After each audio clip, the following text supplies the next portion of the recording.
Okay, well, we'll get started. Good morning.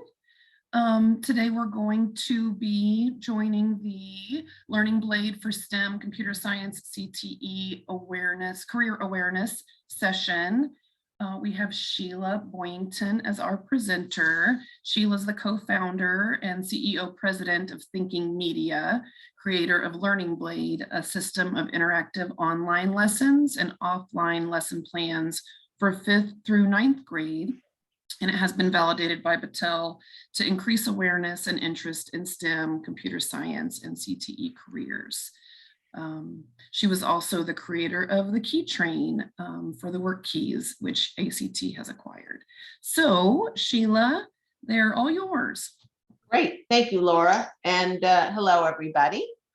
Pleased to be with you guys today to talk a little bit about our STEM and computer science and CTE career awareness curriculum, as we talked about.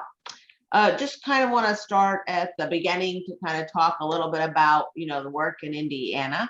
I think you might know that Indiana actually has its own process for actually looking at evidence-based STEM curriculum. And last year we applied for that and were accepted into that program through the Indiana Department of Education, the Office of Teaching and Learning, which actually does let you see curriculums that are, at a very high standard, rigorous materials. So just want to sort of say that at the outset to let you know that this is something that is sanctioned by the Department of Ed in a way. So we'll start kind of at the beginning to talk a little bit about why this is important, the work that we're doing here. And what we first start out talking about is the fact that obviously I think the people that know this, but STEM, science, technology, engineering, math careers, computer science careers, CT careers are growing at a very high rate. Even during the pandemic, it has still been something that has stayed very much at the forefront. But we also want to talk about this and not just in terms of only four-year degree programs. We also want to talk about it in terms of the CTE opportunities. And obviously in Indiana, you have a great system with Ivy Tech, headed by Dr. Sue Ellspermann, whom I know as an amazing leader for that organization. So that's a great opportunity for students to become aware of what are the careers that they can get even by going to a two-year certificate program. The other piece is women, minorities are underrepresented in this work, in this space. Even though women were 50% of the workforce, yet we're only about 26% of the STEM workforce, similar numbers for minorities. But really what motivated us to do what we're doing with the Learning Blade system is this chart on the right where it shows, 21% of kids have some math proficiency and interested in STEM based on the ACT assessment, the college readiness assessment. That's fine, off they go. But 23% bucket of kids actually have some decent math skills, but they're not interested in STEM. So not to forget about the other buckets, but I always like to stop here and obviously, kind of in a situation where we want to hear from you in a way, is what do you think are the reasons that kids are not interested in these careers? And so I'd love for people to just kind of think about that as they are, going through this presentation. And what is actually bubbles to the top is the fact that kids don't pursue this for a very simple reason. They just don't know about them. And the lack of awareness of these careers has really bubbled to the top as being that number one reason. The other thing that research showed us that there was really that middle school time period was when they were making those career related decisions. Now, it doesn't mean they're picking their exact career, but it does mean that the classes that they take, the math or science, et cetera, that they take, things they do after school, all of that bakes into their career path. This was further validated by a study that came out and said 42% of Americans would have considered STEM courses if they better understood the career path. So again, just, continuing to sort of reaffirm what we thought. So really Learning Blade was created to kind of meet this need of introducing kids to these STEM careers, computer science, CT careers. We introduced them through a mission concept that contextualizes the learning for the kids to their interests. And then of course, recognizing the need for teachers, we also wanted to reinforce the academic standards. So making sure that, teachers would find value for this as well. And then in addition, provide resources that teachers can utilize with their students. So we, as I mentioned, we kind of organize this around a mission concept. So these are the 12 different missions that we have currently, which look at a wide range of careers and technology. So looking at biomedical and construction and medicine and agriculture, and of course, manufacturing, IT, a lot of IT, transportation, all of this. But we contextualize each of these with a storyline. So that serves kind of as an overall arching sort of theme to all of the resources that we created for each of these missions. So for each of these 12 missions, we offer kind of a toolbox of lesson and activities that can really be utilized to help kids get interested in these STEM careers. Our central component is our interactive lessons, and we'll take a few minutes today to show you a little bit about those as well.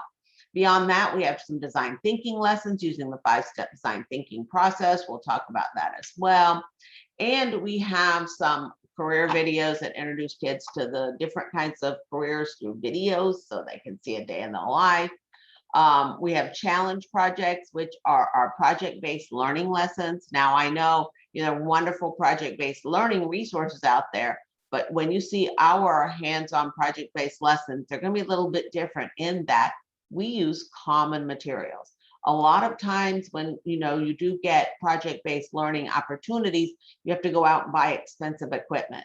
But we really wanted to develop lessons that any teacher in rural and urban, any kind of setting can actually use without having to spend a lot of money.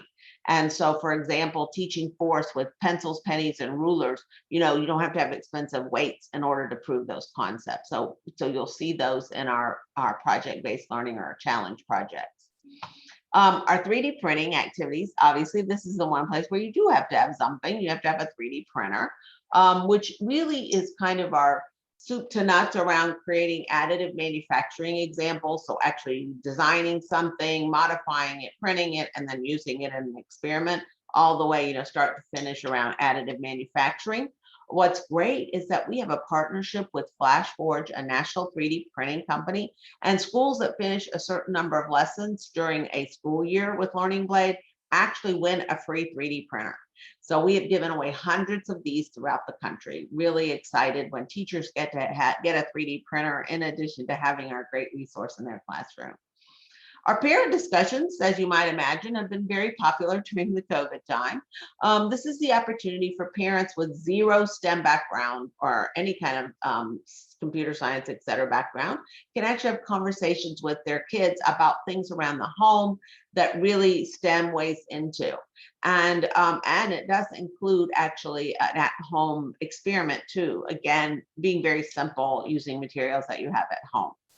Our coding activities, a little bit different. Obviously, code.org, amazing resource for teaching coding.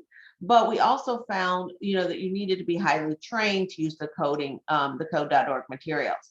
So the National Boy Scouts, many of you may know them, wanted to use code.org materials for their NOVA Awards, and they actually worked with us to create these lessons that any parent could do. Part of our arrangement with them is that we could de-Boy Scout them and put them into Learning Blade. So those are available to let any teacher be able to integrate a little bit of coding into their classroom. Lastly, our Papercraft figures are really a riff on Minecraft. My kids are grown, but I have seen some Minecraft on my brother-in-law's grandkids a couple weeks ago. And Minecraft, is a really big hit. So what we did is we developed an origami type figure of our different careers and technologies that kids can print out kind of as a reward or however it might be utilized. Something very exciting this year, obviously when the pandemic hit, which was not exciting, we realized the digital divide was going to become more divided, particularly in our rural communities where, we can't put all the stimulus money out here and snap our fingers and get internet to the homes. So we said, what, as a vendor, we need to come in and weigh in and help on this. We went to the drawing board and really challenged ourselves. And we're thrilled that we were able to announce a few months ago our Learning Blade Backpack app, which is available on the Google Play Store. If you have a Learning Blade license, you can download this. What it does, it allows schools that have Chromebooks the ability to actually download our interactive lessons onto their Chromebooks while they're connected to the internet. go home, use it when they're not connected to the internet. And the next time they come back to school or McDonald's or a hotspot, wherever they access the internet, it will automatically upload their results. So pretty exciting pieces that we were able to do here. I do have the permission to tell the story of this young woman. She actually is in Missouri, where we have a statewide contract, and her teacher did not know that she did not have internet at home. So when we released the backpack app, her teacher started using that app. And on Monday, after the app was released, this girl came to her teacher and said, I now feel like all the other kids because I was able to do my homework over the weekend. Just a game changer really for those kids that don't have internet access quite yet. The other thing, obviously, is during COVID, we have had, a lot of people talk about learning loss and, all of that, but really making sure that you can provide rich and fun activities for kids is still the way to engage them. And so Learning Blade was really designed as a way to be incorporated in your regular school year, but even in the summer, to really help kids have a more robust experience with STEM and career awareness resources.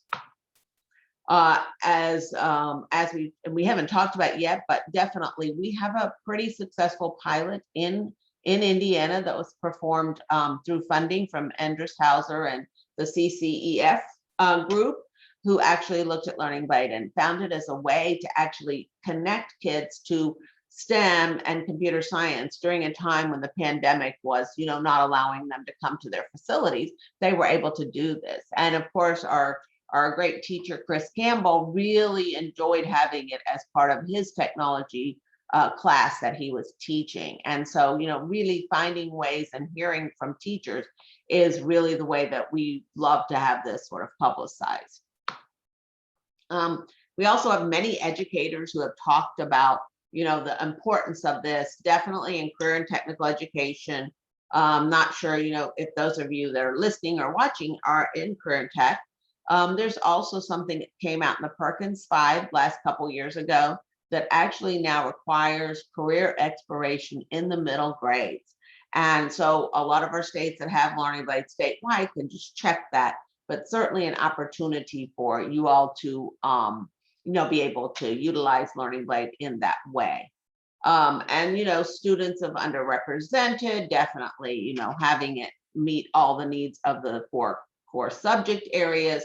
And then of course, use doing distant and remote learning as well. So let's just talk more about the interactive lessons for a minute. Really, this was designed to be a supplemental system to engage underrepresented students. And as we mentioned, it's aligned to grades 5 through 9. Our sweet spot is definitely 6th, 7th, and 8th. We're going to introduce kids to STEM technologies, careers, and other things through a game-based platform that you're going to get to see here in a minute, as well as, making it easily accessible on the internet. And when they're in the school, talked a little bit about the downloadable resources. I'll touch on those in a minute as well. But this was designed to really motivate that underrepresented group. So minorities, girls, rural and urban students, just really need different ways to be engaged.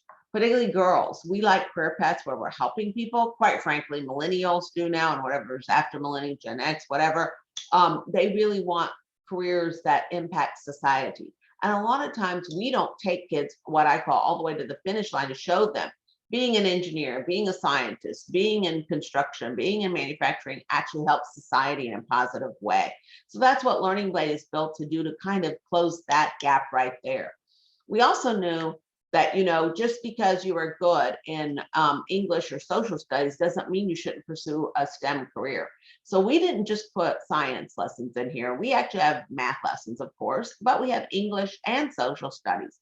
So when you have a kid that's good in English or social studies, there's ways to attract them to these high demand careers. We also knew that we needed to be aligned to all states' academic standards. So that's one of the very unique things that we do, and we have that updated every single year. So on day one of your school year, we start out with the current Indiana standards. So right now we have the Indiana standards loaded into our system. We'll show you a little bit about how that works as well.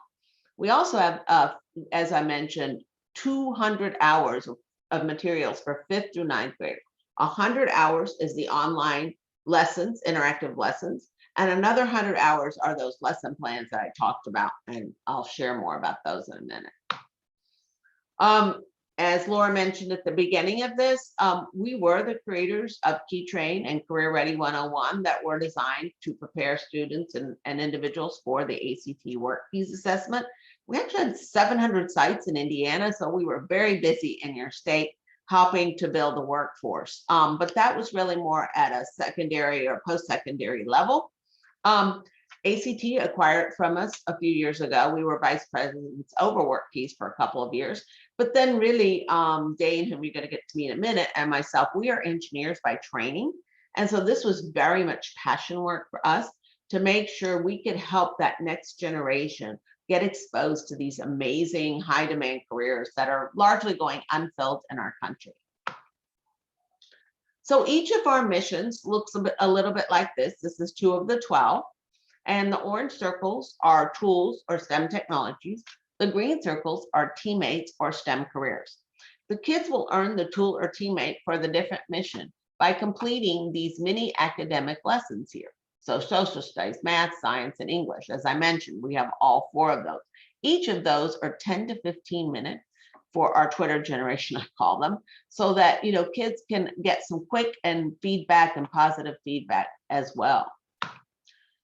We have different kinds of missions, as we talked about. This is our manufacturing one and manufacturing a car.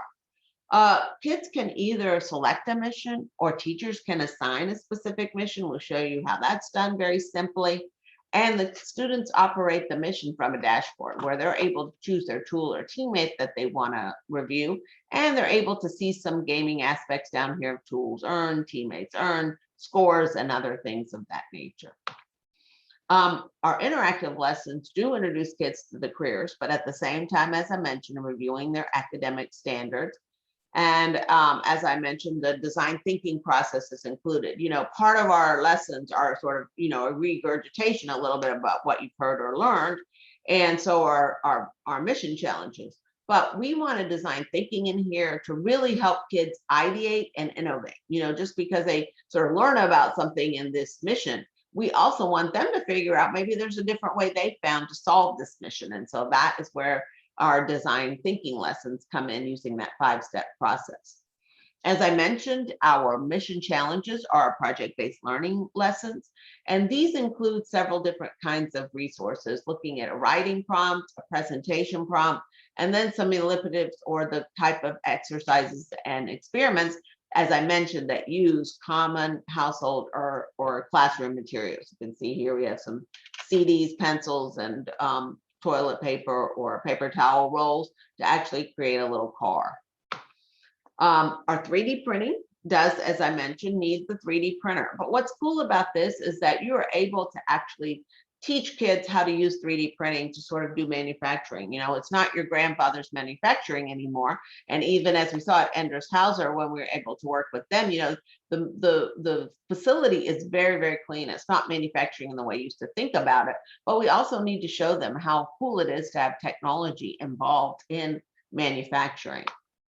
And the coding, as I mentioned, uses that hour of code from code.org lessons to actually help kids sort of learn how to do some wireframing or learn a little bit about, interactive intermediate coding as well. So they can learn a little bit about how to use coding. Not that we're going to teach them how to code, but really just helping them learn a little bit about what coding can be and how it can be useful.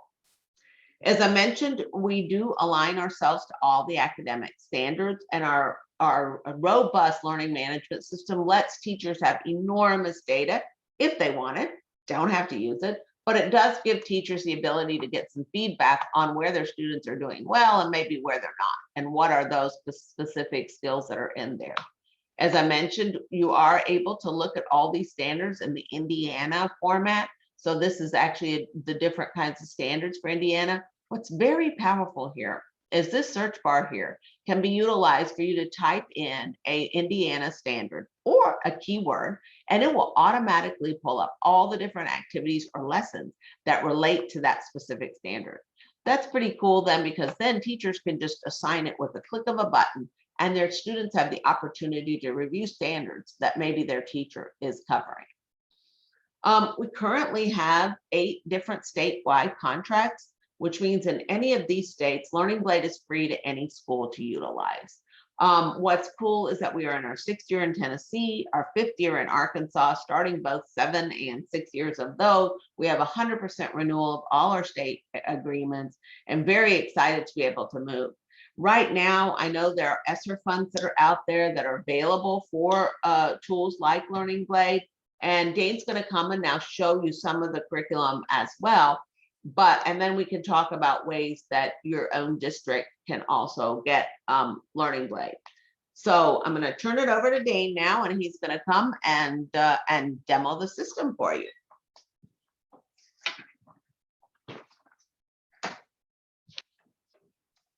Hi, how are you doing? I'm Dane. Appreciate you being here with us today. I'm going to take you through a little demo of the system, as Sheila mentioned, and let you see what looks like from the perspective of a student who's actually entering Learning Blade for the first time. So what I'm doing is I'm logging on as a student, and as Sheila explained to you, you may hear this intro. You're a student on a mission. Your mission will be to solve an important. So there's a full soundtrack through all of the portions of the mission that the students will engage in online that really helps them understand. So if they're a low reader or perhaps an ESL student, that soundtrack will really help their comprehension as they move through this. Now, what they see, and I cut that intro short just for the sake of time here, and I'm going to have the sound turned off for the rest of the demo here today. But after the students see that intro, which explains to them the concept of missions and working on missions and learning about the tools and teammates for the STEM technologies, computer science technologies, and careers that we use to solve these problems, then they have this menu of the different missions they can select from, as Sheila already explained to you. Now, and also this particular menu of missions, the teacher can specify which missions would actually appear on this menu for specific classes. So he or she may be able to modify this so that certain classes see only selected missions. And we do select one of the missions. We have actually 2 versions of each mission available. We have a full version of the mission, which lasts 8 to 9 hours of the online content where they learn about those technologies and careers. And we have an express version of the mission, which is only about 1 to 2 hours of content, a selected subset of the content, which we originally designed for after-school programs to use in a condensed amount of time. But we've also found that a lot of teachers find this very useful because what they'll have students do is go through the express version of several missions and to get a sort of briefer introduction to different career pathways or career clusters. And then the students might use an interest inventory or something like that and cycle back around and select selected 1 or 2 full versions of the missions and go on and do that. So that's one way this can be used.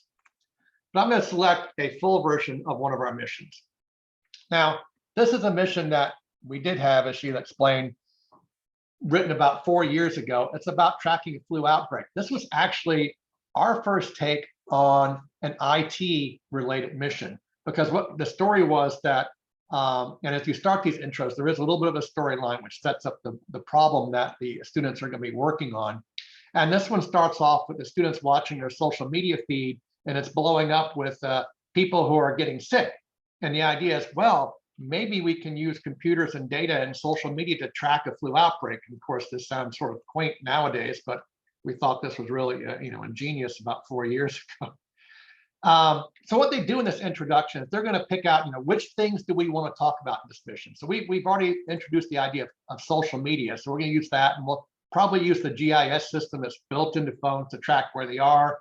Obviously, we're going to be gathering data on our computers. We'll be using things like a computer programmer to help us analyze that data. So as students go through this, they'll be selecting the things that they'll want to use in this particular toolbox for this particular mission. Now, these other things in the screen are parts of other missions in our system. As they go through, we'll be looking at things like, big data. Statistician will help us, go through this. But I'm going to go ahead and quit this intro for right now for our sake and go on to the mission.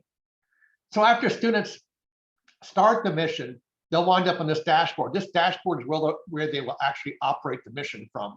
And on the right-hand side, it does have the list of tools or technologies and teammates that we'll be using in this particular mission. Now, of course, in this,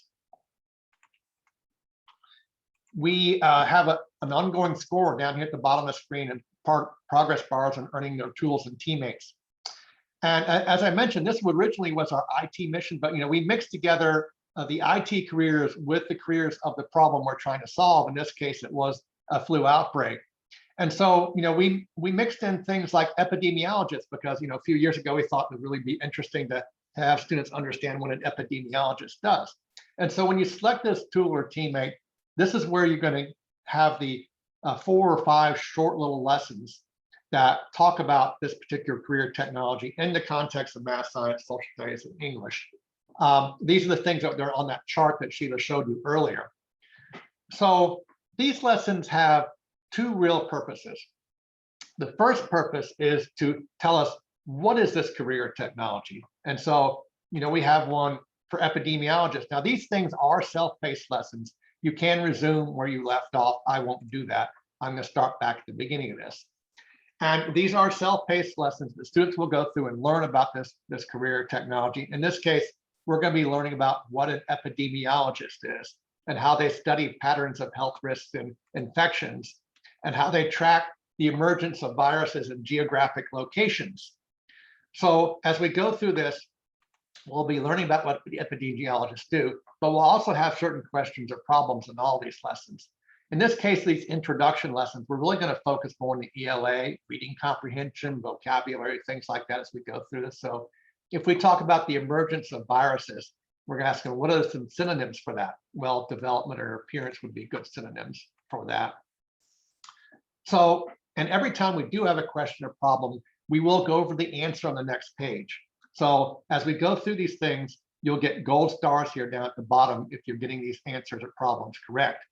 And they'll go through, in this case, 28 pages and answer this many questions. We might talk about what epidemiologists do in their job, or what sort of studying or college education you might need this, or other training, post high school training you might need for this particular career or technology.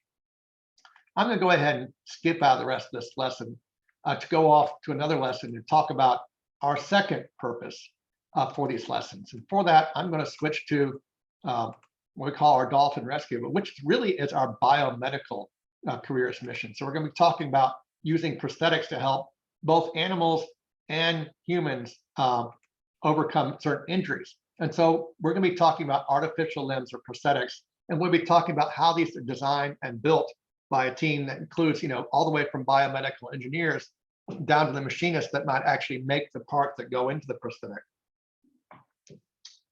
And so the second purpose of these lessons that we have that the students study online is to demonstrate how science, math, English, and even social studies skills are helpful in understanding this technology or career, and having those skills will help the student to be successful in life as they move towards these career pathways that would give them a rewarding future. So if I look at, for instance, a science-based lesson on the subject of prosthetics or artificial limbs, we talk about, if you're going to design an artificial limb, you must consider the amount of weight that artificial limb, that leg or arm is going to carry. So how do we do that? We say, if you understand something about simple machines, it will help you to understand this problem better. So in this case, we're going to have a review of the 6 simple machines, because this is not something we're sure the student would already understand. So we're going to provide that review for them. The review of the 6 simple machines, we're going to have a few questions to help the students make sure they understand that. So a playground slide is an example of an inclined plane. And a crowbar is an example of a lever. And I'm going to move these very quickly to get to the point. So if we think about a simple mechanical forearm, we're going to say, which machine could this most easily be compared to? We're going to say that's like a lever, because your forearm rotates around your elbow the way a lever rotates around its fulcrum in order to exact some type of force or pressure. So we talk about levers, what they are. We can talk about how levers balance forces at a distance from the fulcrum. We can represent that as a mathematical equation. And now we can use that to ask some interesting questions. So for instance, if you have a weight in your hand and your elbow, your muscles attached a certain distance from your elbow joint, can we use this relationship to calculate how hard that muscle has to pull to lift that weight? Of course we can. We can do a quantitative example of that, show how the calculation is done, and then we'll have the student do several problems involved with this type of technology and this type of skills. Now, if they do select an incorrect answer on the first attempt or enter an incorrect answer, we will give them some corrective feedback on that particular answer and talk to them about that. And we will give them a second chance to solve that problem. If they do get the question done within their 2 chances, they will get their gold star at the bottom. They'll get their point for this question, and their overall score for this particular lesson will go up, and their score for the mission will go up. So what they see is that they're answering questions within the lessons. They're seeing about how math skills and English skills and science technologies are used in solving these interesting problems. What they didn't then see is their score on their mission diagram. And they can also see, for instance, in the dolphin rescue mission, they can see where they are on a leaderboard. So teachers can make available a leaderboard and use that as a sort of a competitive gaming aspect for that. So I'm logged in as Dane Boyington. I see that I'm currently in the lead of my class. Now, these are not real accounts, so most of them are actually 0 scores. And I don't see which students have which scores. Their names are all crossed out for all the other students. I just see where I am in the list. So I see am I at the top, am I at the middle, am I at the bottom? What are my scores compared to other scores? I don't see which students have which scores. Of course, the teacher wouldn't see that, of course. But I can also have, the teacher can also put the students into teams and have team 1 against team 2 or team whatever against team whatever, or it can even have classes against classes. So you can have a competitive aspect to that. So with this, the teacher can simply email out a sign-up code or write a sign-up code up on the board and have the students sign themselves in, and they will automatically become part of that class. And they will then appear on the leaderboard for that class and be able to select the missions that are assigned for that particular class. Alternatively, students can sign in with Clever or with ClassLink or Schoology and have access to this system. Also, you might, if you have simply a spreadsheet you want to upload, you can upload a spreadsheet and have the students work on it. So it's very easy to get the students started. And really, you can get the students started in a couple of minutes by just using that sign up link and having them type in their own names, and they can go off and start on the missions they want to start on. But the teacher does have additional options. And of course, there's actually customization options for the online portion of this, and then we have the entire offline portion, which I'll show you in a minute. But I will point out that what you can do in the online system is you can actually pick out individual of those 5 or 10-minute lessons and put it on an assignment list called My Lessons. And it might be because you want to focus on English, or maybe you want to focus on math, and my assignment list is fairly long. But you might also pick out certain subjects. For instance, let's say, okay, if you're doing one of those bridge building exercises in your science lab, where you got the straws and the marshmallows and you're building the bridges or something like that, you might assign the career of civil engineer, because we have a lesson specifically anticipating this about bridges, where we talk about the difference between arch and truss bridges. So we get to talk about bridge design in an online thing and talk in terms of the career of civil engineering. If you're studying electricity, you can sign electrician. We talk about what a typical electrician's day is. We talk about how energy circuits are designed in a typical home, what uses the most energy in the home, where you also learn the difference between watts and volts. As a history lesson, we talk about Edison and Tesla and how they competed to design the electric distribution system, what comes out of your wall socket today. But it's also a great lesson on the difference between AC and DC current. So you can pick out different things for this list based on careers, activities, specific skill objectives. You can bring out lessons that have to deal with fractions or have fractions involved in them, for instance, if that's something you want to specify, or energy concepts or health concepts, various ways you can do that from the teacher side. So what I like to do right now is go from the teacher side, go from the student view, what we're looking at now, over to a teacher. So we've seen what a student does to learn about these career technologies online. From the teacher's view, Of course, they have their dashboards, they have their list of students. Basically, this is a full featured learning management system. Their list of classes. They can pull reports on classes so they can see, well, how is my class doing? And again, this is not a real class, but I get to see which students have been most active. This class has done 131 lessons in 40.4 hours. I can see their list of scores on different lessons.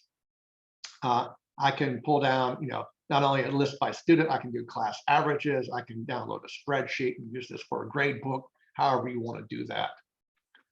And of course, we can do the same thing for individual students. So I can look at an individual student and pull that same report. But in addition, instead of just looking at their scores on lessons, what were their lesson scores? We know their answers to every question. We also know what was in that question. So as Sheila mentioned earlier, now we can pull a report and say, well, how did they do on questions that involve fractions or sentence structure or reading comprehension? So we can pull out a report that says, how does this individual student do? How does this class do on that particular objective? Not that we're a high stakes testing environment. We're not. We understand the difference. But we do provide some additional information that teachers can use in this particular scenario to help them understand their students and their classes better. So we can monitor all the things that the students do online and control that. And in fact, we can also, as we mentioned earlier, pick out individual items to assign to classes or students. So I'll show you that just briefly. So we can have, we can add entire missions. We can add individual careers or technologies, and there's quite a long list of this.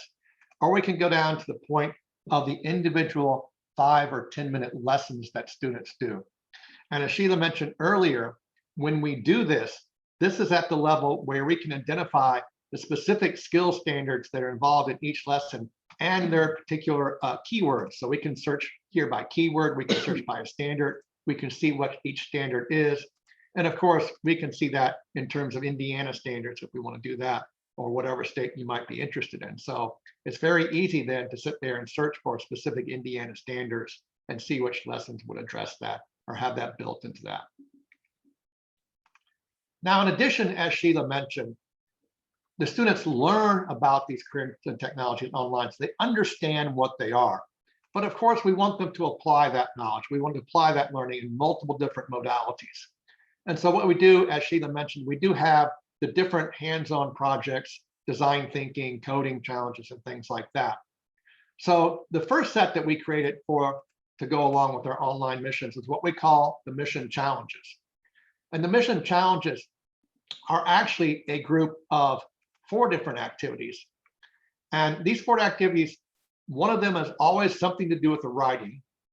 So this one, in this instance, it was create a journal and the persona of one of the careers in the particular mission or story. One of them is a presentation assignment. In this case, a group presentation where you're convincing a local university to create an animal rescue center. And 2 of them are going to be some type of hands-on problems, calculations, simulations, or something like that. So in this case, they're going to make a model of prosthetics using simple materials like, erasers, toothpicks, rubber bands, and so forth.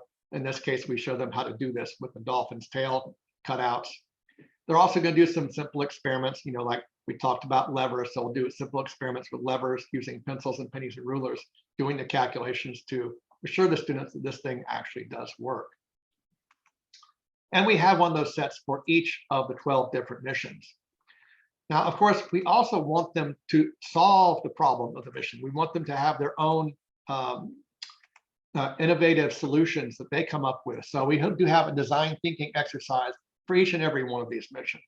And in this, they get to sort of essentially solve the problem of the mission or something very similar to that. They get to choose the particular aspect of that. So our Haiti Orphanage mission is our construction careers mission. It's about creating an orphanage after their previous housing was destroyed in an earthquake or hurricane. And so we talked about creating safe housing. During the online portion of the mission, they talked about creating energy efficient housing. So they would have talked about different types of energy efficiency techniques in construction, architecture, civil engineering. We'll have them review a video of that before we go on with this. We talked about designing homes that were structurally safe. So we'll have them review a video about how after this particular disaster, and again, this was a real life, both of these were real life scenarios that inspired these particular missions, but they get to see a video of how they were rebuilding homes that were not particularly well designed from a safety aspect afterwards. So then the students get to choose their own inspiration. Now we have some suggestions. You might be building an area that has unreliable electric service. You might be building an area that has little fresh water. You might be building an area that's susceptible to tornadoes or hurricanes or other violent storms. So you pick your particular situation. What's your inspiration? Define the problem you want to solve, create your ideas, prototype a solution. That might be drawings, it might be cardboard models, it might be a 3D model that you create online, and test that solution by either some experiment or presentation to your class to demonstrate your solution. So we will have some questions that help them, guide them through this process. And depending on how the teacher wants to use this may be a couple of periods or it may be a week-long project, depending on the particular depth you want to go in with this. But we have that all lined up for you to make it very easy for you to present that. Now, again, before COVID, but after the ESSA, we've talked about having to get parents or guardians or the home life involved in the learning. So we had created already our STEM for Parents lessons, which do this. And the difference here is we start off with what we call table talk questions. In the table talk questions, these are questions that anybody can talk about without a lot of prior experience. So for energy conservation, energy sources, we talk about how could you save energy in your own home? How would your life be different without electricity? A good discussion question that anybody can have. If you have the opportunity to do a little more research from home, and they already learned about renewable energy in the EPA on the online, but here we point them to the particular website where they can do a little bit more research about renewable energy as particular options. A home activity, create a wind sock out of a grocery sack, because wind energy is one of the ones we've talked about. We talked about everything from, making cleaner coal plants to nuclear energy, the whole gamut on the online portion of this particular mission. Now, of course, all of these are designed so that you don't need any specific equipment or anything that probably would not be available in a typical school or even a home setting. The one thing, of course, that's different than that is we do have specific ones that are created for places where you do have 3D printers, and they're becoming more common. And of course, we help a lot of our bigger user schools actually by giving out 3D printers to ones who've actually used over a certain number of lessons every year. And so here for our manufacturing mission, talking about manufacturing careers, we use auto manufacturing as our example for that. And so in this case, we're going to print out a simple model car, and we provide basically all the files the teacher would really need to use. We provide instructions on doing that. And in fact, in addition to printing them out, the student can actually modify this design if they want to. So they actually can take the base design and they get to select, and we provide models for creating the wheels, but they get to select the size of the wheels, the diameter, the width, and so forth. They get to put extra weight, take weight out of the car. And then we provide a worksheet after they print these out where they can do sort of Pinewood Derby experiment. And they can conjecture then about the effect of wheel dimensions and weight in the car on the performance of the car in the experiment. So every time we do print out something in these 3D printers, we're not printing desk ornaments, we're printing something that demonstrates the scientific principles that are discussed in the particular mission. So in this way, with all these different activities, we've tried to put together a complete toolbox where students not only get to experience what these careers are, but they get to understand what they are and then use that understanding in the task of solving that particular mission. So I hope that helped you understand this. I'm going to turn it back over to Sheila, and we really appreciate you being with us.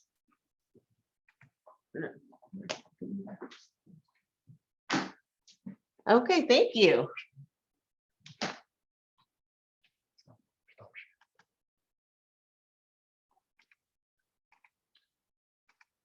Well, we'll go back to the presentation.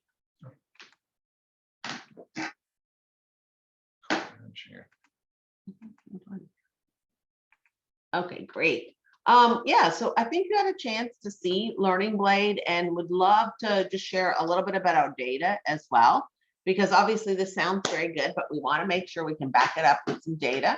And so we have a partnership with Battelle, which is the largest nonprofit research institution in the country, who actually does do a lot of work in STEM states as well. And I think they also work with Indiana and with the group iSTEM out of Purdue with Dr. Jenny Hicks. And so we do some studies with them, which actually look at students that before and after pre and post tests, et cetera, that actually sees how students' attitudes are changing toward STEM careers. So our surveys, we've had a couple of different studies that have been published.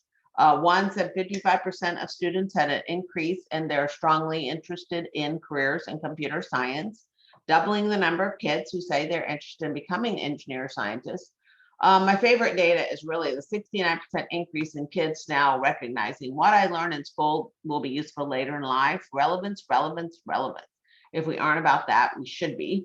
And then beyond that, we've also had an independent ED thesis that studied schools that use Learning Blade and those that didn't, which actually was, again, able to sort of really reinforce some of those earlier data points from the Battelle study. So 140% more likely to say they now know what STEM workers do. We also are listed as part of an accomplished material in the national database WestEd, which I believe also does your Indiana work as well. And we have a couple of partnerships. One that we're very, very proud of is our National Rural Education Association partnership, because their recognition of Learning Blade as a tool and effective means for bringing STEM, computer science, and CTE career awareness to rural schools is something that we're very, very happy with. And we actually are doing a project with them funded by Battelle in 5 states right now, looking at some of this work. As I mentioned at the beginning of the session, just want to reiterate that, you know, we are an evidence-based STEM curriculum from the Department of Education in the state of Indiana. And I'm very pleased to be able to offer, for those of you that are watching here, a special offer of $2,000 for the next school year. Normally our price is $3,000 for one side, but hopefully if we have many, we can put that at $2,000. So very excited to be able to offer that to you. And we are happy to also give you our email address. If you email us at info@learningblade.com, we can send you a demo account as well as a pricing information or a quote if you need that. So I think that's pretty much all we have for you today. We want to thank you again for being part of this session, and then also certainly for those of you that are watching the recorded one as well. Look forward to hearing back from you and hearing from you as you pursue and making any decisions around this. So Laura, I'll turn it back over to you, and thank you so much. Great, thank you, Sheila and Dane. I love the hands-on aspect for 5th through 9th grade. How essential for those kids to be maneuvering that 3D printer portion. Looks like it would be a hit. Yes, very much so. And so just via the email is how a school would reach out for the demo. info@learningblade.com. Very simple. And yeah, they can get a demo account. We can also send them some pricing information or any other things that they may want to talk with us. So again, thank you to the Keep Indiana Learning Group for hosting us today. Well, thank you.